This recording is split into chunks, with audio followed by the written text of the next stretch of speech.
Korupsi dana desa kian meningkat. Sepanjang tahun 2015-2018, ICW catat ada 252 kasus korupsi di desa dengan modus yang berbeda.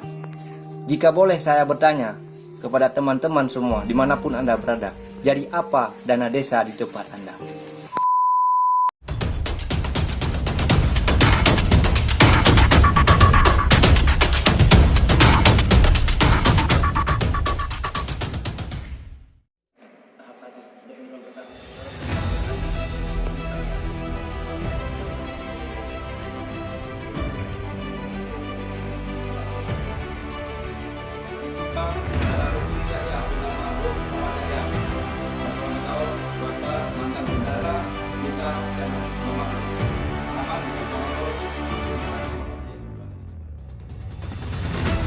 Apa kabar dana desa di tempat Anda?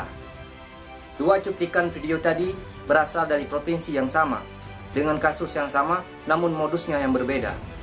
Stop penyalahgunaan dana desa. Cepat atau lambat, perbuatan Anda akan segera diketahui dan Anda akan berakhir di balik jeruji besi.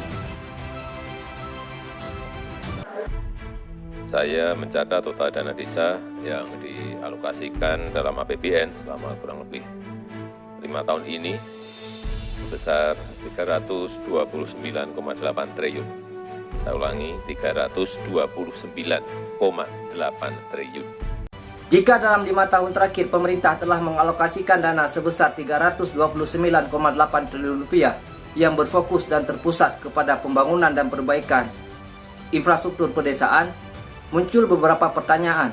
Bagaimana proses pelaksanaannya di desa atau di tempat Anda?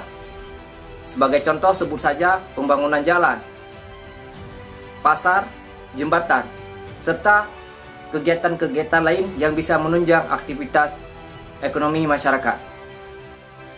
Sebut saja pembangunan jalan. Apakah dilakukan sesuai dengan prosedur pelaksanaan atau malah dilakukan sebaliknya, yaitu asal jadi? Jawaban ada pada Anda dan tolong berikan pada komentar di bawah ini.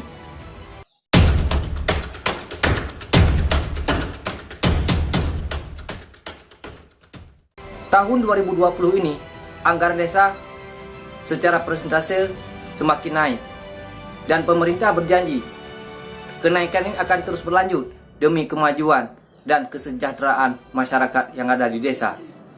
Dengan berlakunya Permendagri terbaru tentang perangkat desa, sungguh sangat mustahil jika masih ada desa yang akan melakukan penyelewengan dana desa, karena honor yang akan mereka terima setara dengan PNS golongan 2. Jangan mentang-mentang Anda punya kuasa dengan jabatan yang ada di desa, dengan seenaknya Anda memperkosa dana desa. Kami tidak diam. Kami akan terus melakukan pengawasan. Sebelum saya mengakhiri video ini, saya ingin menyampaikan beberapa pesan. Jangan lihat siapa yang bicara, tapi dengarkanlah apa yang bicarakannya. Karena orang pintar dengan orang arif itu beda. Orang pintar hanya membaca yang tertulis, sementara orang arif mampu memberikan jawaban di balik yang tak terlihat dan tak tertulis. Saya Fahmi Obid, merdeka dalam berkarya.